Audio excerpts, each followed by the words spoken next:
આપણી સાથે વરિષ્ઠ પત્રકાર જગદીશભાઈ મહેતા જોડાયા છે. સર, અયોધ્યા રામ મંદિર લોકો શ્રદ્ધાળુઓનું લાખો શ્રદ્ધાળુઓનું સ્થળ, અને આ મંદિરમાં ચઢાવવામાં આવતા દાન અને ચઢાવવાની રકમમાં જે કથિત રીતે નાણાકીય ગેરરીતિની વાત સામે આવી હતી. હવે સર, આ મુદ્દે આપની સાથે વાતચીત કરવી છે. ખાસ તો અત્યારના જે અપડેટ આવ્યા છે તે મુજબ શ્રીરામ જન્મભૂમિ તીર્થ ક્ષેત્ર ટ્રસ્ટ દ્વારા ફરિયાદના આધારે ઉત્તર પ્રદેશની પોલીસે 8 આરોપીઓ વિરુદ્ધ FIR નોંધી છે. સર, આખા મુદ્દે વાત કરવી છે, આપ શું કહેશો? બેન, આ જે લોકોની સામે FRI થઈ છે 8 લોકો, એમાંથી 6 લોકો કેશિયર હતા, રૂપિયા ગણવા વાળા, પણ એ બધા નાના નાના કર્મચારી છે. એટલે આમાં તો એવું છે, તમે ઓલા બાકર બચ્ચાને પકડ્યા છે ને મગરમચ્છોને છોડ્યા છે. મૂળ વાત તો આ મેઇન જે ટ્રસ્ટીઓ છે એને નિગરાની શું કામ ન રાખી એનો ભાગ હતો કે કેમ એ પછીની પ્રશ્ન છે, પણ એની બેદરકારી તો 100% છે, એ નક્કી થયું. 5 વર્ષથી આ ટ્રસ્ટ બનેલું છે. 5મી ફેબ્રુઆરી 2020 આ ટ્રસ્ટ બનેલું, અને એને અત્યાર સુધીમાં 5 વર્ષમાં 4575 કરોડ તો રોકડા મળ્યા દાનમાં. 4575 કરોડ બોલો. અને ખાલી ગપલો એટલે કે જે કૌભાંડ છે એમાં જે 150-200 કરોડ નો આંકડો જ આવે છે. એટલે આમાં જે બેદરકારી ટ્રસ્ટ, કારણ કે સીધી વાત છે, પૈસા તમે હું દર્શન કરવા જઈએ રામલલ્લાના, અને પેટીમાં 5, 15, 50, 100 રૂપિયા જે આપણી ક્ષમતા પ્રમાણે નાખીએ, શ્રદ્ધા પ્રમાણે. હવે એ તો હાવ સીધી વાત છે ને કે ઈ રોકડ છે, એની કઈ કતા કે રસીદ તો એમાં તો હોતી નથી. અનએકાઉન્ટેબલ. એટલે જગદીશભાઈ 10 રૂપિયા નાખ્યા કે નીલમબેન નાખ્યા, રામ જાણે. એમાં તો પૈસા 100 રૂપિયા આવ્યા, 500 રૂપિયા આવ્યા ને એમનેમ. તો ઈ પરિસ્થિતિમાં તો એની ભયંકર જવાબદારી હોવી જોઈએ કે એને CCTV કેમેરા અંતર્ગત રાખવાની, એક પૈસા 10 લોકોની વચાળે રાખવાના, ગણવાના, કોઈ કાળું ધોળું ન થાય એટલું, આમ છે તે બધી વ્યવસ્થા કરીને રાખવી જોઈએ, અને એનો હિસાબ રાખવો જોઈએ.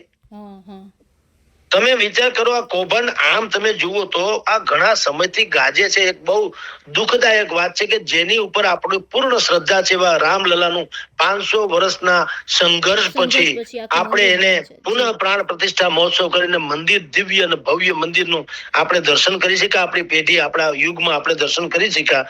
પણ સાથોસાથ તમે વિચાર કરો, આપણી નાલેશી કેવી થઈ રહી છે. જે લોકો ડાબેરી વિચારધારા ધરાવે છે, એટલે કે હિન્દુ વિરોધી, એ લોકો કેવી નોનસેન્સ કહી શકાય એવી પણ ટિપ્પણી કરી રહ્યા છે કે જે પ્રભુ પોતાનું મંદિરની આવક બચાવી નથી શક્યા ચોર લોકો પાસેથી, એ સમાજનું મારું તમારું શું ભલું કરે? તો આપણે ટોણો ખાવો પડે છે ને અત્યારે. બિલકુલ સાચી વાત. આ સૌથી મોટી હેરાનગતિ. પૈસા ગૌણ છે, 200 કરોડ ખાઈ ગયા, 500 કરોડ ખાઈ ગયા, બધું છોડો, પૈસા હોતા હે, પણ સૌથી મોટી નૈતિકમાં એક તો રામ મંદિર, એ પાછું અયોધ્યાનું રામ મંદિર, એ વેદમાં અને પુરાણોમાં જેનો ઉલ્લેખ છે એવું ભગવાન પ્રભુ શ્રી રામની જન્મભૂમિ, ન્યા આવું થાય છે, ઈ પરાકાષ્ઠા, જેની કોઈ સીમા નહીં એવી એક તો આ ઘટના છે. હવે 13મી તારીખે SIT બની હતી, 13મી જૂન, અને 23મી જૂને 10 દિવસમાં એને 20 નો રિપોર્ટ આપી દીધો. અને FRI હવે ગઈકાલે તમે કીધું જે ટ્રસ્ટના જે ભાઈ છે એને કીધું, કૃષ્ણ મોહનજી, એને ફરિયાદી બન્યા, ને પછી FRI થઈને હવે બધું એમાં SIT એ કીધું કે ભાઈ તમે એક તો આ ટ્રસ્ટને ફરીથી ગઠન કરો, આ જે છે ગડબડ ગોટાળા વાળું છે, અને છેલ્લા 5 વર્ષના જે ચડાવો અહીંયા આવ્યો હોય એના તમે અમને રિપોર્ટ આપો, વગેરે વગેરે. પણ આ બધી જે બાબતો છે ને હવે લીપાપોથી જેવું છે. કલંક તો આપણા નામે લાગી જ ગયું છે. કારણ કે જાન્યુઆરી 2024માં પ્રાણ પ્રતિષ્ઠા મહોત્સવની જેટલી ચર્ચા થઈ હતી એટલી જ અત્યારે અહીંયા આ પૈસાના ગોલમાલની થઈ રહી છે. કેટલી કરુણાજનક વાત છે. સૌથી પહેલા આમ એલર્ટ થવું જોઈએ. આ બધી બાબતો જે છે ને અત્યાર સુધી અહીંયા પહોંચી એનું કારણ શું છે કે આપણે કેરલેસ બહુ રહ્યા ટ્રસ્ટ વાળા. આપણી જાણ ખાતર 6 મહિનાની 7મી તારીખે 2026માં 6 મહિનાની 7મી તારીખે સમાજવાદી પાર્ટીના મંત્રી એક પવન પાંડેય છે, એને ત્યારે પણ કીધેલું કે અહીંયા બહુ મોટો ગોટાળો થઈ ગયો છે. અને પછી તમારી જાણ ખાતર 2022 અત્યારે તો 26 ચાલે છે, 4 વર્ષ પહેલા સમાજવાદી પાર્ટી ઉત્તર પ્રદેશમાં ત્યારે જોકે ચૂંટણી હતી પણ એને કીધેલું કે જમીનના કૌભાંડ હાલે છે. એટલે શું થાય, આપણે જેમ શહેરોમાં પણ આવું બને છે કે જ્યાંથી ટીપી સ્કીમ નીકળવાની હોય, જ્યાં એમ્સ બનવાની હોય, જ્યાં હવાઈ અડ્ડો એટલે એરપોર્ટ બનવાનું હોય, કે જ્યાં કોઈ મોટી કોઈ સંસ્થા કે કોઈ મોટું સંકુલ બનવાનું હોય ને, તો પેલા જે રાજકારણીઓ હોય ને, જાણીતા લોકો, એ સૌથી પહેલા સસ્તી જમીન સસ્તા ભાવે ખરીદી લે. ત્યારે કોઈને ખબર ન હોય કે શું થવાનું છે. જેમ કે આપણે ત્યાં પણ હીરાસર એરપોર્ટ છે, આજુબાજુમાં બધાએ જમીન ખરીદી લીધી. તમે હકીકતે તપાસ કરો અત્યારે, તે મોટા ભાગના શાસક પક્ષના અથવા તો મોટા રાજકારણીઓ નીકળશે. એક ગરીબ ખેડૂતો પાસેથી એમ કહી દે કે આ વગડામાં હું જમીન રાખો છો ને આમ ને તેમને એમ કરીને પાણીના ભાવે પડાવી લે, અને પછી ને એરપોર્ટ થાય એટલે હોનાના ટુકડા થઈ જાય. અહીંયા પણ એવું થયું, મંદિર બનવાનું હતું, કેસ હાલતો તો ખબર નહોતી શું નિર્ણય આવે, પણ અમુક લોકોને તો ખબર હોય ને, જેમ કે આ ટ્રસ્ટના લોકો, કે આજ નહીં ને કાલ મોટા ભાગે આપણો મેળ પડશે, વાંધો નહીં આવે. એટલે એને શું કર્યું, જમીન જે તે સમયે ખરીદી લીધી સસ્તામાં, અને પછી મંદિર બનનો ચુકાદો આવ્યો સુપ્રીમ કોર્ટનો મંદિર તરફી, એટલે રાતોરાત જમીન થઈ ગઈ હોનાની. ઓલો એક સુલતાન અંસારી વાળો કેસ જે જમીન કૌભાંડનો હાલે છે, સંજયસિંહ જે આમ આદમી પાર્ટીના, એને જે પર્દાફાશ કર્યો તે, આમ તો કે ભાઈ 2 કરોડની જમીનનો ટુકડો 10 થી 15 જ મિનિટમાં, દસ્તાવેજ થયાની 15 જ મિનિટમાં 18 કરોડ રૂપિયામાં ટ્રસ્ટને આપવામાં આવ્યો. 2 કરોડ ક્યાં ને 18 કરોડ ક્યાં. હવે એમાં થોડીક મિસ્ટેક છે, એ જુદી વાત છે કે મૂળ આ જે કરાર થયો તો ને 2011માં, 17માં અને 19માં, એમ 3 અલગ અલગ સમયે થયેલો. 2000 તમારી જાણ ખાતર ચુકાદો તો 2019માં આવ્યો, પણ 2011માં જમીનનો સોદો થયો તો ત્યારે 2 કરોડ જ ભાવ હાલતો હોય, એમાં ના નહીં.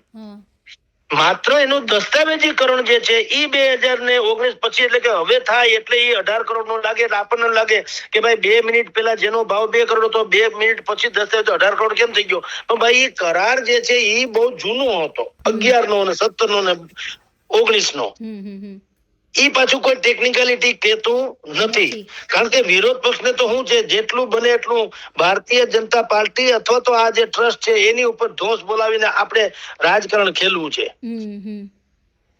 એટલે 2022 થી ચૂંટણીમાં તમે જો સમાજવાદી પાર્ટી આ બહુ મુદ્દો ઉપાડ્યો હતો, પછી 22 થી 26 સુધી પછી શાંત થઈ ગયા. હું કામ? ચૂંટણી પતી ગઈ.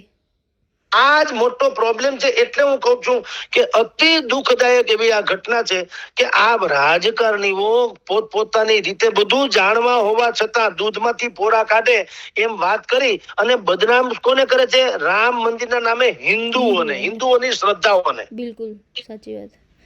અત્યારે જે ચંપતરાય જે ટ્રસ્ટના જે સર્વે હતા, ઈ સહિતના જે લોકો છે તે શંકાના દાયરામાં છે ને, એનો સૌથી મેઇન માણસ હતો આ ડાબા જમણા હાથ જેવો કહી શકાય ટ્રાઇબલ, રામશંકર યાદવ ઉર્ફે ટીન્નુ યાદવ કે છે.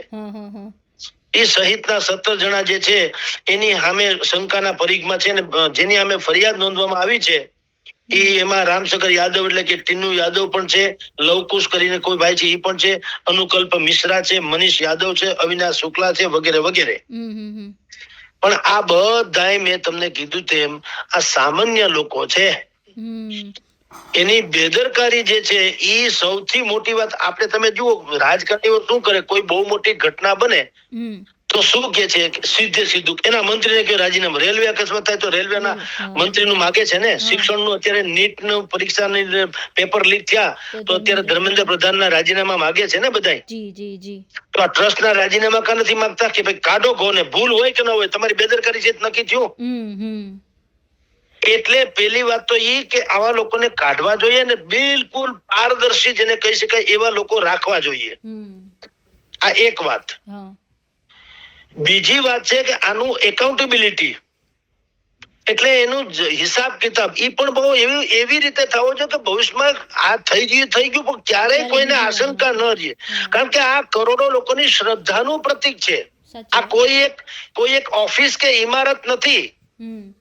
અયોધ્યાનું રામ મંદિર એટલે સાહેબ એના એક વખત દર્શન થઈ જાય તો આપણને લાગે આપણો ભાવ પાર થઈ ગયો એવું માનનારા કરોડો લોકો છે. બિલકુલ.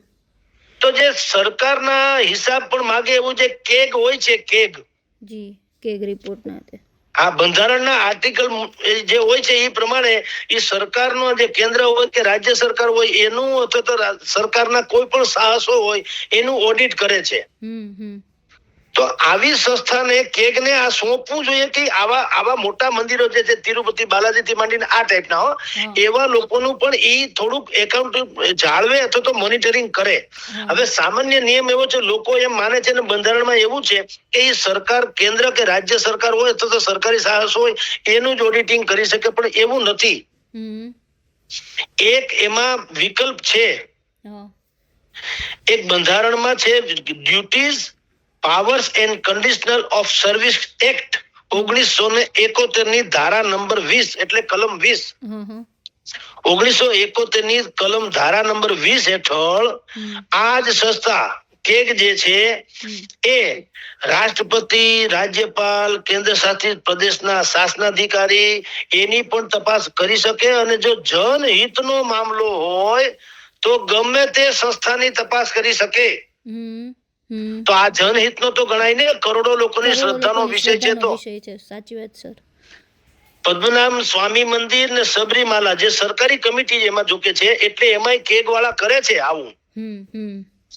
તો આપણી આ જે રામ મંદિર છે એ ભલે આમ સરકારી નહીં, પણ સ્વાભાવિક છે સુપ્રીમ કોર્ટના ચુકાદાથી પ્રતિપક્ષ તો સરકાર જ હતું. આમ ભલે નામ આપ્યું હોય ટ્રસ્ટનું, પણ આપણે બધા જાણીએ છીએ કે આ ટ્રસ્ટના હાથે ઉદ્ઘાટન કોના હાથે થયું? વડાપ્રધાન નરેન્દ્ર મોદીના હાથે. તો સરકાર જ છે, આપણે જાણે સરકાર હોવી જોઈએ. આ તો રામ દરબાર છે, રામ સરકાર. આમ ખરેખર તો રામ રાજ્યની આપણે વાત કરીએ છીએ, જે પરિકલ્પના છે એ અયોધ્યાનું આ મંદિર છે. તો આને સરકારી પણ ગણવું જોઈએ. એમાં આમ સરકારી નહીં તો પણ સરકારની શ્રેયમાં તો બધું બન્યું છે. તો એમાં કેગ જેવી સંસ્થા જે છે એનું મોનિટરિંગ હોવું જોઈએ. અને અત્યારે જે એસઆઈટી આ 20 પાનાનો રિપોર્ટ આપ્યો ને 8-10 જણા અમે ફરિયાદ કરીને, એને ઈ સિમ્પલ લેવું ન જોઈએ. ભયંકર રીતે આની તપાસ થવી જોઈએ ને, અને એમાં ચંપત રાયથી માંડીને જે કોઈ હોય તે એને ભયંકર સજા, કડકમાં કડક સજા કરવી જ જોઈએ. અન્યથા શું થશે? એક તો વિપક્ષો જે છે એ રોજ કોતરી ખાહે. એને કારણે અયોધ્યાનું રામ મંદિર જે પ્રાણથી પ્યારું આપણા બધાને માટે નૈતિક રીતે છે એ વગોવાહે, અને આપણી શ્રદ્ધા જે છે એ પણ ઝંખવાશે. સાચી વાત સર. એટલે આ મુદ્દો જે એક ચોરી લબાડીનો ખાલી મુદ્દો નથી. આ આપણી નૈતિકતા અને આપણી શ્રદ્ધા છે એની સાથેના ખિલવાડનો પણ મુદ્દો છે. એટલે આમાં અત્યંત સંવેદનશીલપણે સરકારે આમાં સંજ્ઞાન લેવું જોઈએ, અને એવી ધડારૂપ સજા કરવી જોઈએ કે ભવિષ્યમાં આ ટાઈપની કોઈ ગુંજાઈશ ન રહે. બિલકુલ સર. જી બેન. બિલકુલ સર, અમારી સાથે જોડાયા, તમામ માહિતી આપી તે બદલ આભાર સર.